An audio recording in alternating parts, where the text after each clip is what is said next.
10 wrestlers who downgraded their careers in a new promotion. Be sure to subscribe and hit that notification bell for daily wrestling videos and follow us on Facebook for exclusive lists. Number 10. Lance Storm.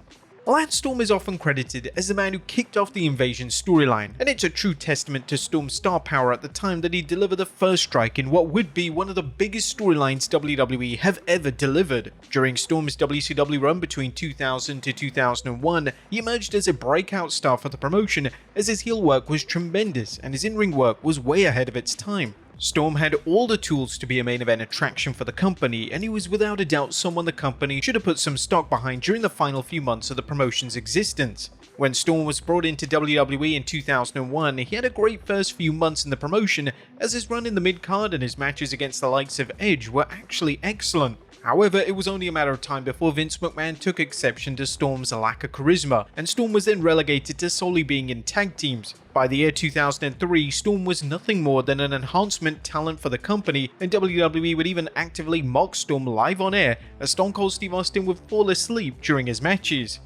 Number 9. Mike Awesome. Upon signing former ECW World Champion Mike Awesome, WCW had a great opportunity to freshen up their main event picture, and Awesome had every tool to deliver in this role. Awesome had a fantastic look, and more importantly, he was going to be able to have stellar matches, which was something that the core WCW audience was crying out for at the time. Instead of pushing Awesome to the moon, WCW Creative decided to give Awesome two gimmicks, and both were abysmal and insulting. One of his gimmicks was known as that 70s guy. This saw Awesome act like he was from the 70s, like literally. This was so generic and bland and had zero substance.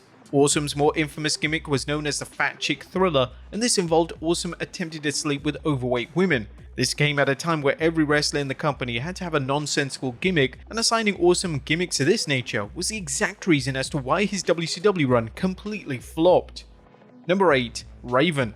Raven was one of the more interesting characters of the 90s. He managed to get over both in WCW and ECW, and it was mainly down to the fact that Raven's gimmick had a ton of depth and the motivations of the character were always fascinating. Although Raven was a big name in each of these promotions, when he returned to WWE in 2000, everything seemed to fall apart. Raven would make his debut at the Unforgiven pay-per-view, and unfortunately, this was the only time in which Raven was presented as a big deal in the company. He was mainly used in the hardcore division, and although he did his best in this role, he was capable of so much more. According to Raven in a shoot interview, he knew he wasn't going to be booked right the moment he found out that Vince McMahon questioned why he'd been rehired. Michael Hayes was in a booking meeting when Vince McMahon said, "Who the F hired Johnny Polo? My heart was broken when I realized I wasn't going to be used right." Number 7. EC3.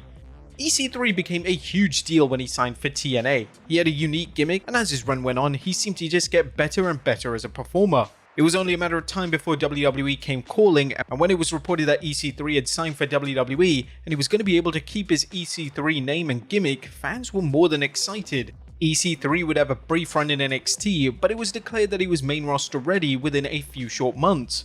This run on the main roster was unbelievably bad, and it took just a few matches for WWE to lose complete faith in the former TNA World Champion. Former WWE Chairman Vince McMahon took issue with the fact that during a match that EC3 had against Dean Ambrose, Ambrose was the one being cheered. All the blame bizarrely fell on EC3, and he would subsequently be removed from WWE programming. They had such a great opportunity with the EC3 character, yet the stubbornness of Vince McMahon massively hindered his success.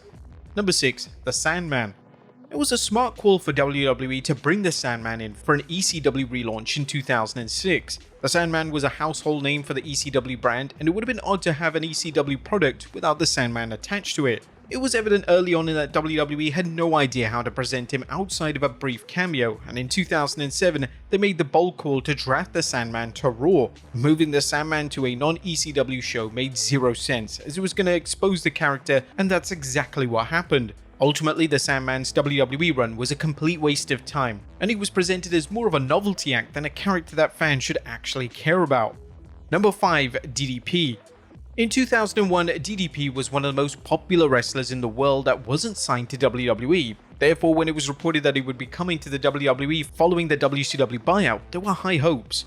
WWE had a backwards creative idea for him, as he would become a stalker. DDP would stalk The Undertaker's real-life wife, and this was a character trait that made zero sense. He would explain that he wanted to make an impact, yet this more sinister side of him was never present during his main event run in WCW. Fans instantly rejected the character, and rightly so. DDP's subsequent matches with The Undertaker were met with lukewarm reviews, and WWE were even accused of outright burying DDP in the feud as they had him lose to The Undertaker's wife on Raw. When the feud came to an end, they were completely over DDP as a legitimate character, so much so that they placed him in the lower mid-card, competing for the European title. DDP's WWE run was filled with what-ifs, and we never know what his career would have been like if they just presented him like the star he was. DDP would reflect on the disastrous WWE run during an interview with Sportskeeda, and he believes that being a mark for Vince McMahon was a huge detriment to him. I think one of the biggest things hurting me going into the WWE, I was too much of a mark for Vince. As a kid growing up, I freaking thought Vince McMahon was what he is. He is the Grand Poobah. I respected him so much walking in there, probably too much. Vince Russo will tell you this, you gotta be able to fight your way in there. And I was happy to be there. I just wanted to be there because I loved that since I was a kid, since it was the WWF. I watched Vince interview Andre on Apple Carts, and Vince, who is 6'2", looks like a midget next to Andre the Giant. And I loved the guy. I understood it was business. Number 4, Andrade. There's usually an expectation that when a wrestler goes from WWE to AEW, that AEW will present them significantly better. Fans definitely had this expectation when it came to Andrade, yet his AEW run was frustrating to watch. AEW struggled with how to book him, and this was seen by countless managers he would have during his time in the promotion. Whenever Andrade would be booked to wrestle, he would have great matches, yet he would struggle to have meaningful storylines in the company, and fans would often forget that he was even signed. Towards the end of his run, Andrade would even begin to like tweets criticizing the company, and this was a sign that his run needed to come to an end. Andrade would end up departing the company and would embark on a WWE return in early 2024. Number 3, John Morrison.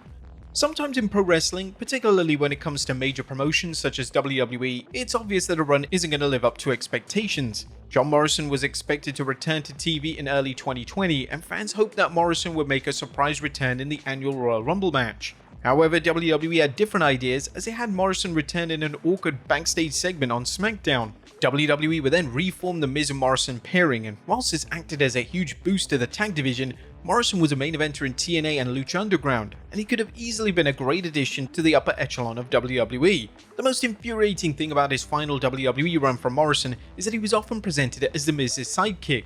Whilst the comedy was fine and his body of in-ring work was great, he was never presented as a true threat. And it didn't exactly come as a massive surprise when they would release the talented star in 2021. Number 2, Vader. Vader was a perfect signing for WWE in the mid-90s, as he was the exact star they needed to reignite the main event scene. Vader had an incredible look, and he was a fantastic storyteller in the ring, and it seemed like a given that he'd be able to have unbelievable matches against the top names in the company such as Shawn Michaels, Bret Hart, and The Undertaker. However, this run went off the rails when backstage politics played a role in Vader losing his place on the card, and he would spend the majority of his days as a lower card talent. It was previously common practice for backstage politics and influence to ruin a wrestler's run in the company. His backstage heat surfaced after he messed up a spot during his SummerSlam match with Shawn Michaels, and with HBK being the way he was in '96, WWE were going to listen to every grievance he had to say. And number 1, Bret Hart. WWE suffered a monumental blow in late '97 when Bret Hart left in favor of WCW. Hart was offered a contract that was too good to ignore, and after they delivered the infamous Montreal Screwjob, WWE and Hart's relationship was completely shattered.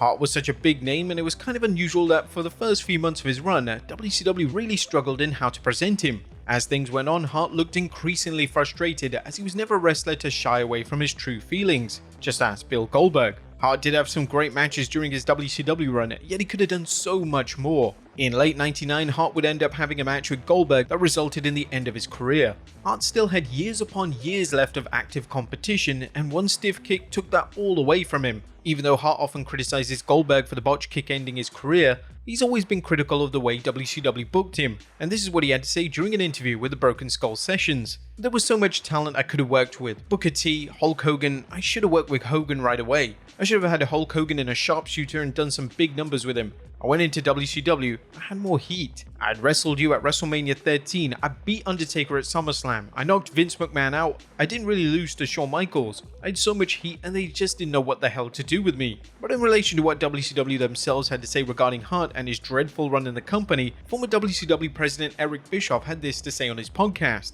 No reflection on him, but Bret Hart, I mean, nothing good came out of it. Not for him, not for us, not for the fans. Everybody lost. But there you have it, folks, 10 wrestlers who downgraded their careers in a new promotion.